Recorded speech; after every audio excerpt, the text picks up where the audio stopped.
Welcome to the History Politics Podcast, putting the past to work from UCLA's Luskin Center for History and Policy. We study change in order to make change, linking knowledge of the past to the quest for a better future. Every other week, we examine the most pressing issues of the day through a historical lens, helping us understand what happened then and what that means for us now. Hello, I'm David Myers, host of the History Politics Podcast.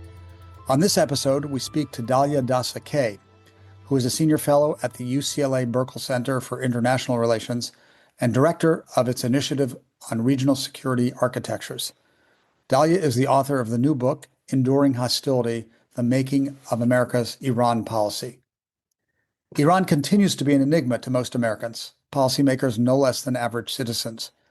We speak to Dalia Dassa Kaye to gain clarity on the ongoing instability in Iran, emanating from the powerful protests that broke out in January, and against the backdrop of more than 40 years of hostility between the United States and Iran since the 1979 revolution.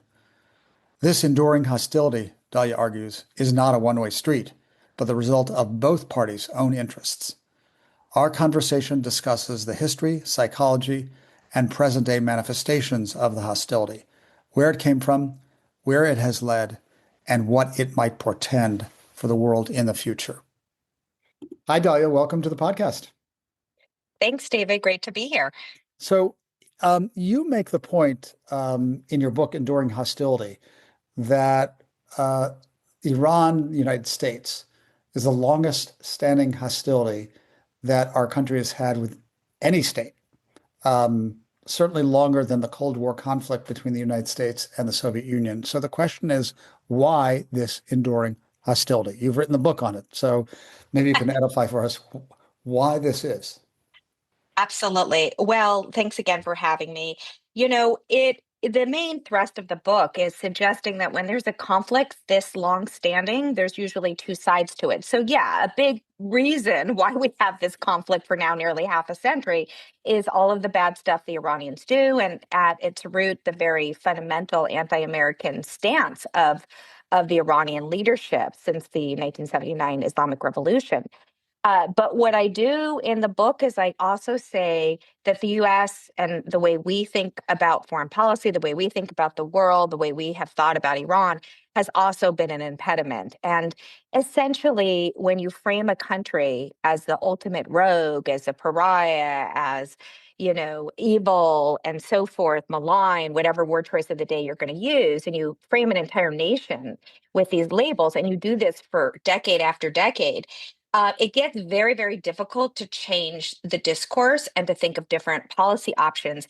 And frankly, if you think the other side isn't going to change, the political cost of trying to adapt a different approach is very high. So there's very little political incentive to think differently about dealing with this very, very troublesome country. So the book is really about, both sides playing a role, but trying to do a deep dive into the American side and our policy process and the opportunities we may have missed over the years. So would you say that the enmity serves the interests of both at this point? I mean, it's not only that it's ingrained, but in some sense, there's an interest in having that kind of villainous enemy against which to take aim and which kind of shapes your vision of yourself? Yeah, it's a good question. I wouldn't say that for necessarily the Iranian leadership. I mean, for the U.S. leadership. For the Iranians, that could very much be the case. This has been very important for the regime, part of its, attempt to maintain legitimacy over the years, which with what's going on now, it looks like it's completely lost. But there was a use to having the other, and you could argue on the American side as well. But what's really interesting, and what I do in the book, is I go through administration after administration, Republican and Democrat. There was an interest from the highest levels, from the president to senior advisors, at trying to figure out if we could have a different relationship with this country, because actually it did not serve our strategic interests. There was a sense that in every era, it would be strategically useful to change course, whether it was, because we were dealing with the Soviets in the 80s, other priorities in the 90s, after the 2001 September 11th attacks, and the wars in Afghanistan and Iraq. There was the notion that actually we have other enemies and we might need to deal with the Iranians to address these other enemies. And it goes on and on. And so you see very much an interest by successive administrations to figure out, can we do something differently? And every time it doesn't pan out. And a lot of it has to do with the bad stuff the Iranians are doing that make it very difficult for us to engage and think about diplomatic routes. But it also has to do with, well, who wants to look like you're appeasing the mullahs, right? Who wants to look like you're an apologist for the Iranians, and who wants to make those debates internally? And the political cost was always just too high. And it could be the Iranians wouldn't have responded on this occasion or that occasion, but a lot of times it wasn't even tested. So I don't know if the othering, is so dominant in that sense. I think there was strategically an understanding that there was a cost to maintaining this stance. But domestically, it was very difficult to change course. Right. So there was this internal American tension between a desire to overcome this hostility because it did not serve our interests, and entrenched political and ideological forces that made it very difficult to actually effectuate change. I mean, would the JCPOA be the one instance in which the former bested the latter, the impulse to sort of discard decades of policy and overcome domestic political crosswinds and actually do something differently? Or is that not how we should understand President Obama's efforts to reach an agreement with the Iranians about their nuclear program? Yes and no. So there's no question that compared to all previous types of engagement, and your listeners should be aware that there were pretty extensive diplomatic meetings at high levels, senior levels, even before the JCPOA and the Obama administration. After the Afghanistan, war, as that was starting, Ambassador Ryan Crocker, for example, and Ambassador Jim Dobbins and other U.S. diplomats held very high-level meetings with Iranians. And Ambassador Crocker had meetings with the bad guys in Iran, not just like the foreign ministry folks, but also the really tough IRGC guys. And, we were cooperating to the extent that they were giving the U.S., targeting maps of sharing maps of where to target the Taliban, because they were also an enemy of the Iranians. So, and these weren't covert, but they were kept very quiet because of these domestic debates within the U.S. system about dealing with these guys, which, the neocons of the administration were very much opposed to. So the JCPOA wasn't the first time the U.S. dealt with the Iranians, but it was very rare and, for this kind of engagement. And that all, of course, in the 2000s broke down with this so-called axis of evil speech that President Bush gave, and then the whole thing kind of deteriorated, and then the Iranians were, killing our military, and the cycle, you see the same cycle repeating itself again and again, where both sides sabotage for different reasons. The JCPOA probably got the furthest in any previous episode. It was the first time you had sustained, open diplomatic engagement, granted often through this multilateral setting. It was not just a U.S.-Iran bilateral agreement. It was a multilateral arms control deal. It even involved the Russians and Chinese. Certainly the Europeans were at the forefront of it. But it was becoming kind of a regular pattern for our Secretary of State to call the foreign minister. We still didn't have the meeting of presidents. President Obama never met President Rouhani, who's not necessarily the deal maker anyway in the country, but it never got to that point. But it was pretty serious. However, at the end of the day, it was not a transformational moment. It was a limited arms control agreement. It contained the nuclear issue for a period of time. Both its proponents and opponents probably overstated how important this ended up being. This was not about resetting U.S.-Iran relations overall. It wasn't about we're going to open embassies, we're going to normalize ties. It was an arms control deal. In fact, even after it was signed, the Iranians were quite disappointed. They didn't get as much economic relief as they expected. And there were a lot of people in the U.S. system, especially Democrats, who, were a little bit uncertain about the JCPOA, because this, again, was like there was bipartisan concern about it. And they were like, okay, we got this deal. So now let's get tough on Iran on other issues, militia, backing of militia forces in the region, missiles. This isn't the time to use the nuclear agreement for a big opening with Iran. This is the time to, okay, we say we settled that issue for now. Let's speed up on the Iranians on the other arenas, which, in a lot of ways, those issues deserve to be focused on. But it just shows you the mentality was not exactly like, let's use this as an opening to test whether we can really have fundamentally different relations with Iran. It really never was designed to do that. So I want to understand this better. I mean, a psychologist would say you have two sides that are completely stuck in something. And sort of the originary act, it would seem, is the takeover of the embassy for the Americans in 1979. And I mean, I'm just wondering, were shame and rage and anger such powerful forces that they have basically controlled American policy for more than 4 decades, coming up on 5 decades? Is it really that sense of shame and anger over what happened in 1979 that has kept us locked in? It was absolutely a traumatic event, holding over 50 U.S. diplomats for 440 days in the chaos of the Islamic Revolution. It was a trauma. I mean, you were probably remember this. I'm old enough to remember this. Yellow ribbons everywhere. This wasn't just an issue for, elite policymakers to be fretting over. This was a national drama. This was something, it was the origins of Nightline. I spoke to Gary Ted Sick Koppel, Ted Koppel, Ted Nightline. Koppel every night. And, I spoke to Gary Sick, who was an NSC advisor at the Sure. time to President Carter for the book. And he does talk about the trauma and how he does think that that's had a lasting legacy on the way we as Americans look at the Iranians. And, every day it was 24/7 Mad Mullahs on the radio. And so it's very hard to overcome that image and they did do these horrible things, right? So it's not just psychology, it's real. But I actually push back against that as one, we've had generational changes. So to suggest something at policymakers today, that's not something they even remember. They're not even as old as me. But also, more to the point, even in the 80s, when this trauma was couldn't be fresher in the minds of top senior policymakers. This was the era when we had Iran-Contra. The Reagan administration was tempted, and this was a plan cooked up with the Israelis. At the time, the Israelis were more focused on Iraq than they were Iran. Iraq was their big enemy, not Iran. Even after the Islamic Revolution, the Israelis were not as focused on Iran.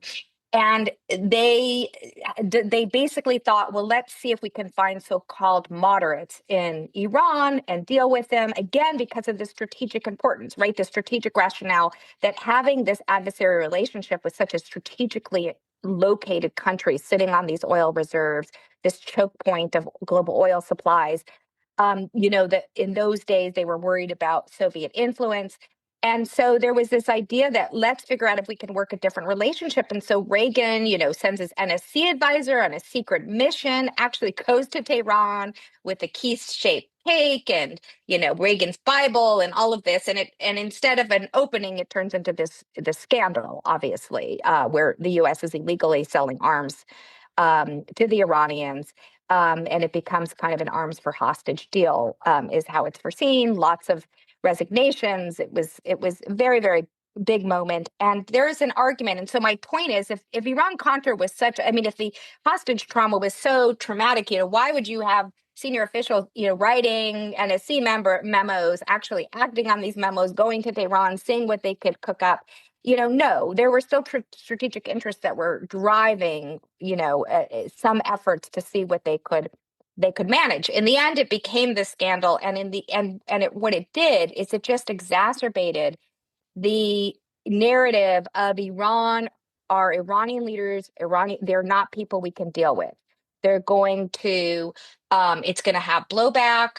and it becomes this very politically toxic issue. Robert Gates in Oral History years later, talked about, why after Ayatollah Khomeini, the first supreme leader, died, we didn't think about any relations. And he said, look, you have to understand, Iran was the third rail, and James Baker said similar things, of U.S. foreign policy. This is the country that led to Iran-Contra. This is the place where you have this failed mission to release hostages. I mean, this is a place that just, dealing with them is never going to end well for Americans. So this is not worth the attempt, basically. It seems to be what the historian Barbara Tuchman calls the march of folly. I mean, it seems to be a completely irrational sensibility that is informing U.S. that is controlling U.S. policy.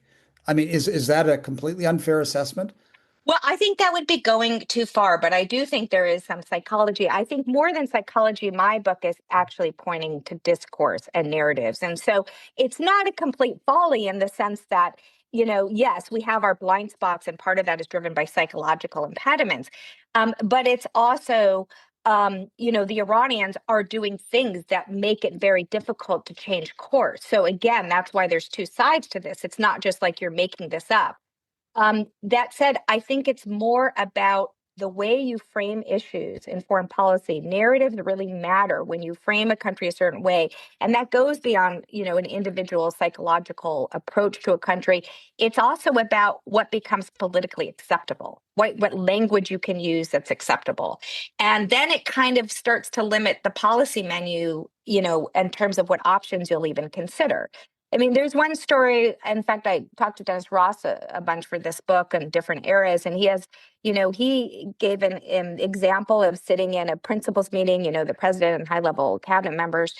And, and Dennis Ross is not known to be, a dove when it comes to Iran. He's into testing engagement, but he's viewed outside as more on the hawkish side. But, he said it was, interesting how the policymakers in the room were kind of competing, including Obama, against each other of who could look more skeptical about engaging Iranians. So it's more just like, this is kind of like, okay, we're talking about Iran, which means I don't want to look naive. I don't want to look like I'm not tough, that I understand what this country's about. And so they were going around kind of giving percentages, how much, how likely will it be that Iran will respond to some diplomatic opening? This was before the JCPOA. Hillary Clinton's like at the lowest because she's known to be the most hawkish, but Obama wasn't that high either. So it's not exactly, so this just gives you, even at the highest levels, and it seeps all the way across the spectrum. And of course, there are different views, and that's why there's debates in every administration. But it really matters how you talk about a country and how you talk about it so consistently. And obviously, congressional debates also reflect that.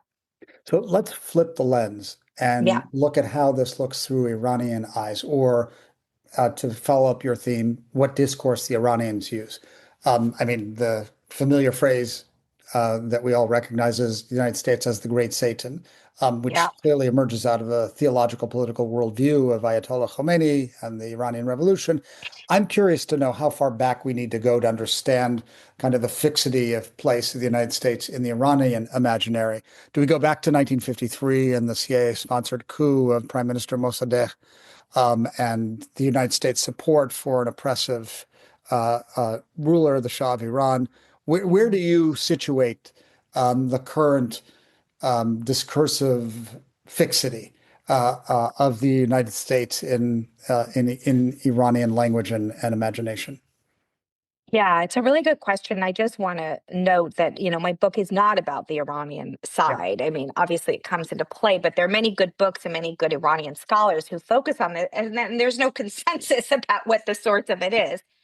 Obviously, 1953, the coup against Mossadegh, under overthrowing an elected leader in Iran, did fuel grievances. There's lots of controversy about how that happened and so forth, and the Islamist position toward that as well. But there's no question that fueled the narrative of the U.S. intervenes, right? The U.S. supported the Shah, as you said, quite a repressive ruler. And so these guys came in, the revolutionaries, and that was a big coalition. They ended up squashing the others in the revolution, and and Khomeini and the Islamic revolutionaries got the upper hand. And their anti-American ideology was real, right? This hostility to the U.S., to the West. So part of it is their own list of grievances. Part of it is this ideology.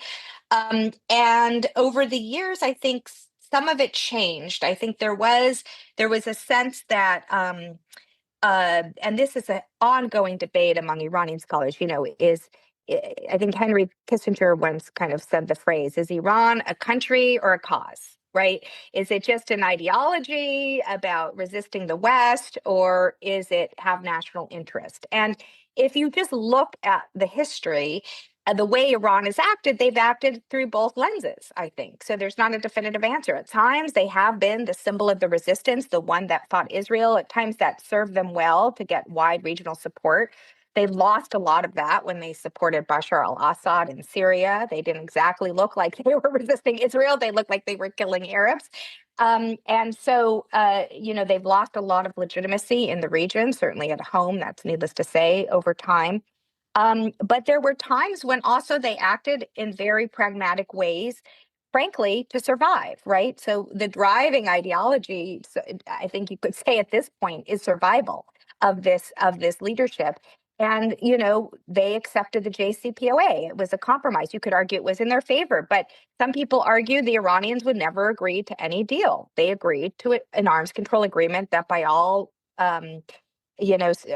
indications, they adhere to for that time. So there was the time after the Iran-Iraq War, drinking the poison chalice. There's a long history of the Iranian leadership, despite this ideology, compromising. And I gave examples of when they're engaging U.S. diplomats directly after, again, after 9/11. We had the common Sunni extremist threat. And so they aren't so hostile to the great Satan that they weren't willing to give targeting sites to the Americans and figure out how can we help the Afghan army and who will take over the leadership in Afghanistan. So you see different strains. And the last thing I'll say on the Iranian lens is that it's a very complicated system. And I don't think a lot of us, and even scholars who go back and forth to the country, and analysts who speak the language, read the papers, it is a very opaque place. It is very hard to figure it out. It's a very layered system with lots of different factions. And so I think it's very, very hard to decipher, frankly, what the lens is completely there, which is why I focus on our side, because we understand it better. Right. I mean, for the lay listener, can you just lay out some of the complexity? I mean, in the most basic way, about, I guess, around the question, where does power really lie? I mean, you have the Revolutionary Guard, you have the Supreme Leader, you have government ministries. Give us your best sense in, Well, yeah, 60 seconds about how it works. Well, I think you just laid it out. There's different elements of the system, right? So you have a parliament, you have some elected offices like the president, but then you have councils that very much limit who can run for the president, right? So it's a very controlled system. And then you have this supreme leader who is the ultimate authority. And that is, calling the shots. But there's tension often between the presidents of the country. Sometimes they've been more reformist, more on the so-called moderate side. Sometimes they've been more hardline. That can make a difference even in this very, very authoritarian and increasingly brutal system. So it is complex in that way. It's also a country of 90 million people with many different ethnicities and, majority Persian, but you have many different ethnic groups.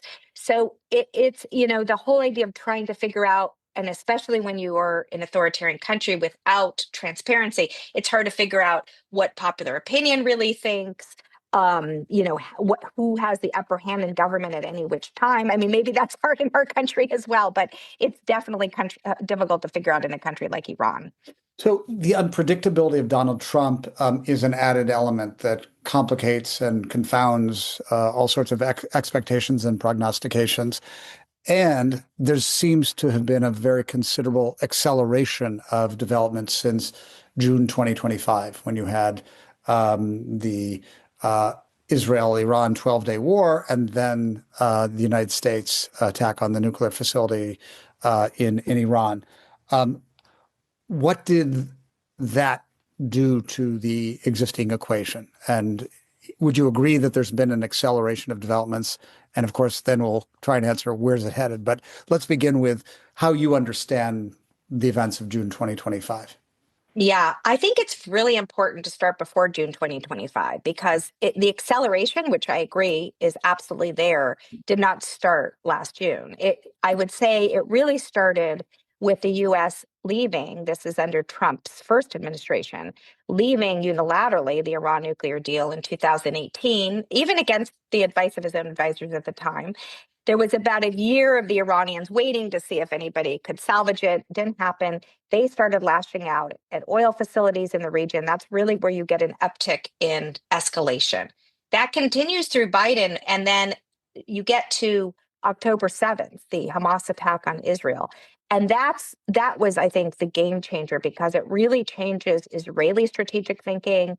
It lowers their risk tolerance and increases their incentives to deal with what they call often the head of the octopus, right? The tentacles are all these militia groups Iran is supporting, Hamas, Hezbollah, the Houthis, et cetera.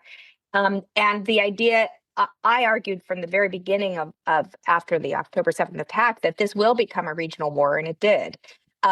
Because ultimately the Israelis were not going to feel comfortable just leaving it at degrading the immediate neighborhood. They wanted to get to the Iranians themselves.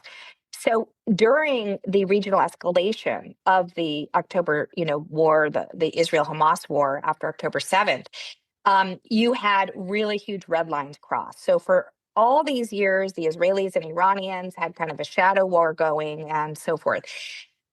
What happened by 2024 is it no longer, and before that, neither country really wanted to fight each other directly and openly. But all bets were off after October 7th. And so you see the escalation really starting in April of 24. Israel hits a consulate, what they view as, what the Iranians view as a consulate in Damascus. I talked to Israelis after that attack over the summer, and actually a lot of military planners in Israel did not expect an Iranian response. They thought the Israelis could just hit the Iranians. If it was outside Iran, that was kind of just in the norms of Those are the rules of rules of the game. conduct. Yeah, rules of the game, like what they did with Hezbollah. I remember they were killing a lot of Hezbollah guys even then, and IRGC generals and so forth. But they did it outside of the country. The Iranians did not react that way, and they launched a very surprising major ballistic missile attack on Israel, the first kind of direct Iranian strike on Israeli territory. That's what started changing the whole game. And then you have the summer of 24 and the Israeli degradation and attacks on Hezbollah and the pager attacks, and then the assassination of Nasrallah, the Hezbollah head. That was momentous. And this was Iran's major, what they viewed as their major deterrence tool against the Israelis. They funded and supported Hezbollah, its most successful, probably revolutionary export of any of the militias. And this group was decimated. And so for the Iranians, they were exposed. And so it was a significant hit to the Iranians. So that set the stage for the October Iranian response, because now the Iranians start getting into like existential mode. Like, we've got to restore our deterrence because the Israelis are hitting us. We are embarrassed. And so then they launched this other big retaliation for the killing of Nasrallah and so forth. In October, the Israelis then degrade a lot of Iranian air capabilities. And that is what leads to June, because it was a really big I would say driven more by probably operational calculations than strategic from the Israeli perspective. They had this moment where the Iranian air defense capabilities were degraded. They had a moment, they thought a window. And then you have the Trump factor. You have a US president that is very accommodating to the Israeli positions. There's no way the Israelis would have launched the June attack without full US support. And indeed, the US came in at the end and attacked the three major known nuclear sites in Iran.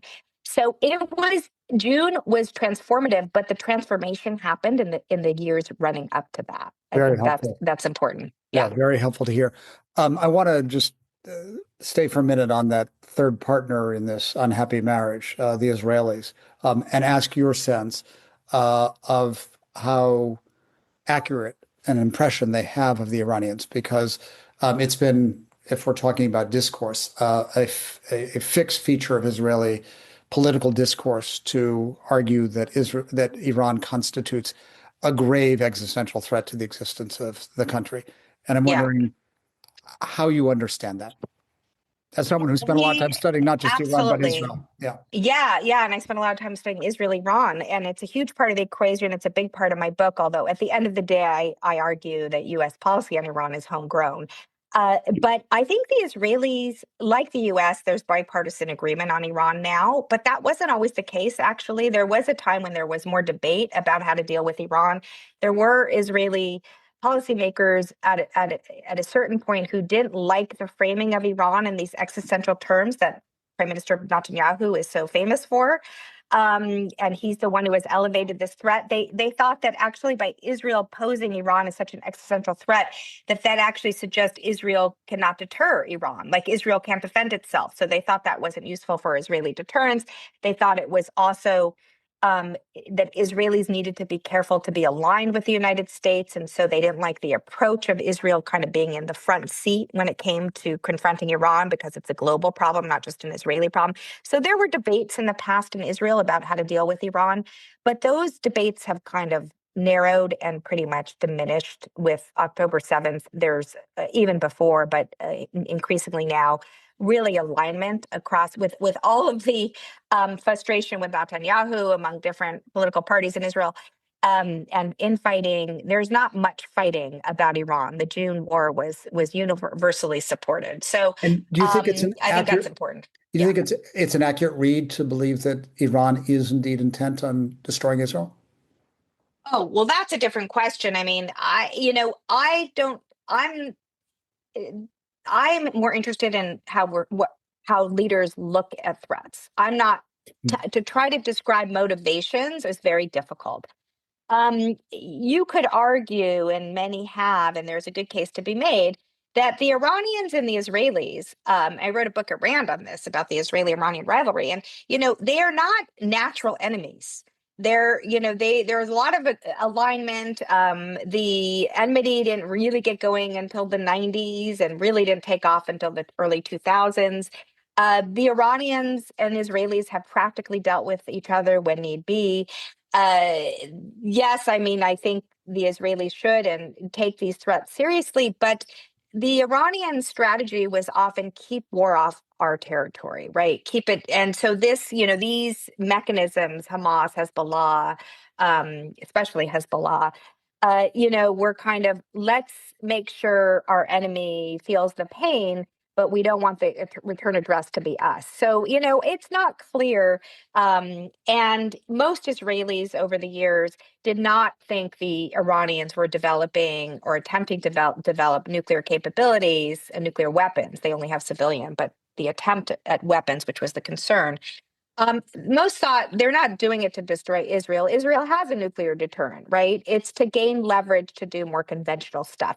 So what I believe or not believe, I think it's more important to look at what the record has been and what Yeah. possible motivations might be. Well, unlike you, I do like to think of motivation, and I've always assumed that these are two rational actors as states Yeah. for whom the principle of mutual assured destruction is operative, and Yeah. they understand very well the stakes, and hence you have this kind of constantly escalating proxy war that nonetheless reaches a limit, and then they could dial it down until they couldn't, and that was the series of developments that you described from 10/7 onward.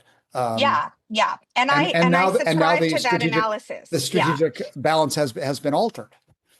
It has been altered, although I want to caution, and when I say I don't describe motivate, it's because I look at that, I just frame it differently. I don't look at, I look at it as analysis of kind of what is the strategic You're a professional interplay political going on. scientist. I'm just an Yes. historian, so I can describe Yeah. So motive. we're just using different words, but we're in agreement. It's very calculated on both sides. It was calculated. The problem is things are calculated until they're not. And as we know in political science, there's a lot of miscalculation. I mentioned the April one, but there's a lot. And so right now, there's a lot of worry we could be on the cusp of more miscalculation because yes, it changed the balance and Iran is severely weakened. No question about that. And now with the protest, I mean, this regime, this leadership has lost all legitimacy domestically. And they are really, between the domestic pressure and the external pressure, they're, really on the ropes, so to speak. However, being weak does not mean you still can't be dangerous. And so there are Israeli analysts now who are cautioning that if you want to look at June and just say, okay, we won and they're weak and we can do whatever we want, think again, because actually by the end of the June war, the Israelis were paying a pretty high price. The Iranian missiles, their interceptors were diminished. They were running very low, the Israelis. Some of the Iranian missiles were getting through much more accurately than previously believed they would. 30-some Israelis were killed, certainly not as many as Iranians. There were about 1,000 Iranians killed. But I mean, you can't compare Israeli and Iranian capabilities.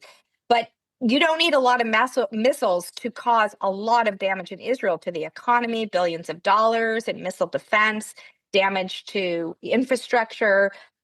So there was, they're thinking now post 12-day war that, this is not a cost-free exercise to just think you can just strike Iran militarily and there won't be a price. And this is probably one of the reasons why, if reports are accurate, the Israelis and certainly the surrounding neighborhood of Arab states, especially in the Gulf, were urging the Trump administration, President Trump directly, to hold off on attacking Iran 2 weeks ago. And Netanyahu himself, apparently, yeah? Yeah, Netanyahu himself. Now, it's hard to know getting motivations. Who knows what motivates that guy? But there is a case to be made that Israel would not have felt prepared 2 weeks ago. U.S. we did not have a lot of assets in the region.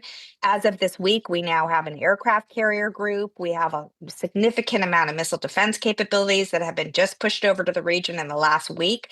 That did not exist 2 weeks ago. So it could have been an operational issue, but it also could be a strategic calculation because, before the June war, again, it was operational moment. They knew they degraded Iranian air defense. They had a limited target set. We're going to do missiles. We're going to do.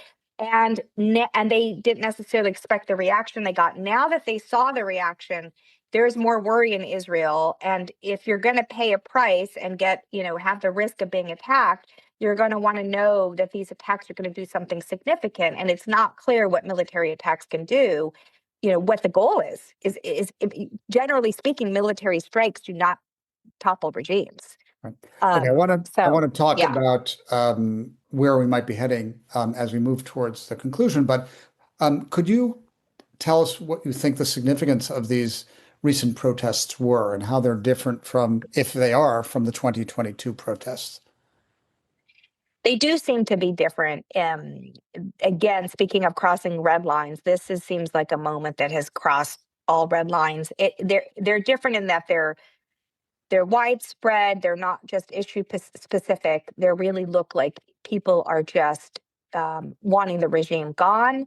And basically, there's a sense that this set of leaders can no longer govern, right? They're failing. We are not able to live. We have the currency, you had the currency collapse that was that triggered this whole thing.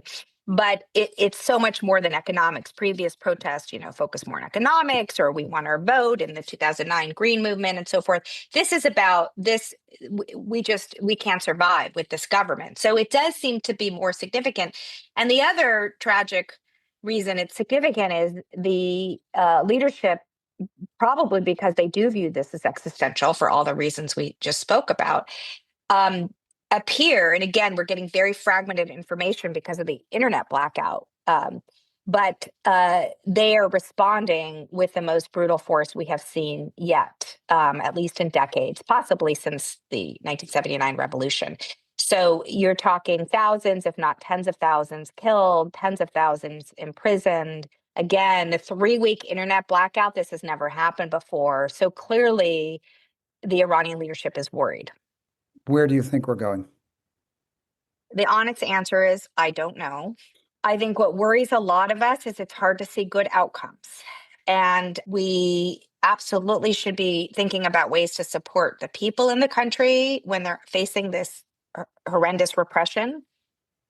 But it is also at the same time worrying that we it's hard to see outcomes, especially if we get to military attacks, which could just make things worse and prolong things.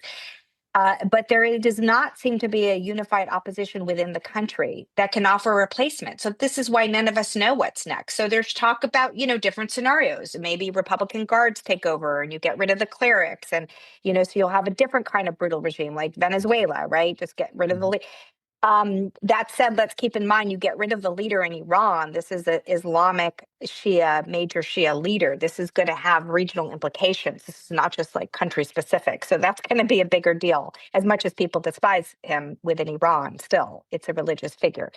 So, there's lots of scenarios. That scenario, and here I'm just drawing on analysts of revolutions and people who really follow domestic developments in the country. The scenario of democracy and rule of law replacing this horrible situation we have now does not look good. And of course, that's the outcome we all want. And that's the outcome that seems least likely, given that now we've moved to this use of force in unprecedented ways. There's likely to be a lot of violence, unfortunately, whatever outcome happens.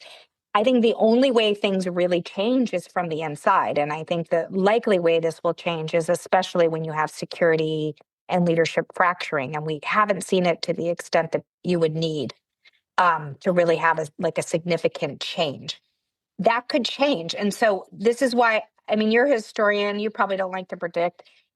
When things change so quickly on the ground, things can take on, their own dynamics. So it's very, very hard to say. But what's very worrying is it's hard to see a peaceful democratic ending, at least quickly. There's likely to be a lot more bloodshed before we get there. Notwithstanding the fact, by way of conclusion, that perhaps one of the most recurrent discursive motifs in our understanding of Iran is the people have nothing but contempt for the mullah class and for the leadership and for the way the Islamic Republic has unfolded. And never has there been a regime as anti-American with as pro-American a populace as Iran. Right. All of these things we've been hearing for years and years and years. And yet that sentiment of the people has not yielded a unified political alternative to the regime in place. And I just wonder why. Is it uniquely effective in disaggregating and dividing and conquering? Is the populace, in fact, not as contemptuous of the regime as we think? How should we understand that conundrum? I think they are as contemptuous. Especially now. I think they again, we don't have accurate polling and so forth, but from the information we have, it's pretty widespread and hatred of this current leadership.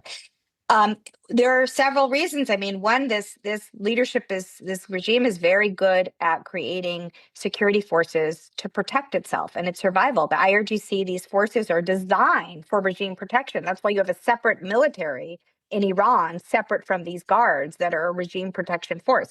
That could change. They could fracture, and that's where we may see real change. But so that's part of the problem. You can also, so part of it is this internal organization itself, which has been a barrier. But the other one is probably, I think, and this is why we do need to look at ourselves. We need to look at the outside world. For nearly half a century, we're doing these containment, isolation policies, pressure, and we keep expecting this to lead to a better result, and it doesn't. And, and you got to psychology, and this doesn't seem rational. That doesn't seem rational. And so we haven't dealt with, when you suffocate a country, you're not giving a lot of breathing space for other centers of gravity to organize. The sanctions have punished people more than the leaders. It creates black markets that only further enrich the IRGC guards and the elite, punish average Iranians. So we haven't, we do these things so we can feel good and show we're getting tough, but we don't really have a theory of change. How are we helping the people? And then, we haven't spent a lot of time on how do we promote democracy and civil society and help build. It has to come organically, but facilitate and support all of this, real talent that's in the country. You saw it in the Women Life Freedom Movement in 2022. You have leaders in the country. But we haven't thought through how we can support them better. And now with Trump, you're moving in the very opposite direction, because anything we can use to help them, democracy programs, international support, civil society building. We cut all these programs. We're pulling out of organizations internationally that do these things. We've cut them in our own government. For goodness sake, just today, the Trump administration just sent back another plane load of Iranians trying to gain asylum in this country who will be prosecuted if they go back. That is not supporting the Iranian people. So I think, there are both internal and external reasons. I can say, we're to blame for this sorry state of affairs, but our policies have not helped. And if we get a moment for the Iranians to change their country on their own, we need to figure out how to be supporting that in much smarter ways than we have. Yeah, it's a sober reminder how in conflicts that are often deemed intractable, uh, one would want to see the more powerful party make the first step to breaking out of the cycle of enmity and hostility and violence. And so rarely is that the case. And indeed, this Yeah. seems to be uh, Yeah. Exhibit A. We could have been testing it for many years and we didn't. And here we are, and we're in 2026 thinking about war with Iran. It's Here we it's are again. tragic, and the Iranian people are being persecuted in a way we've never seen. So let's hope it's a better story. I've said this a lot in talks, but I didn't call it permanent hostility. I called it enduring. So there's always hope. There's always hope. And as you say, the people of Iran and the people of the United States are not enemies. And so, we have to keep working for that, for that better future. But it's going to be tough. Dalia Dassa Kaye, thank you for lending your expertise to us. It's been really fascinating. Thanks, David.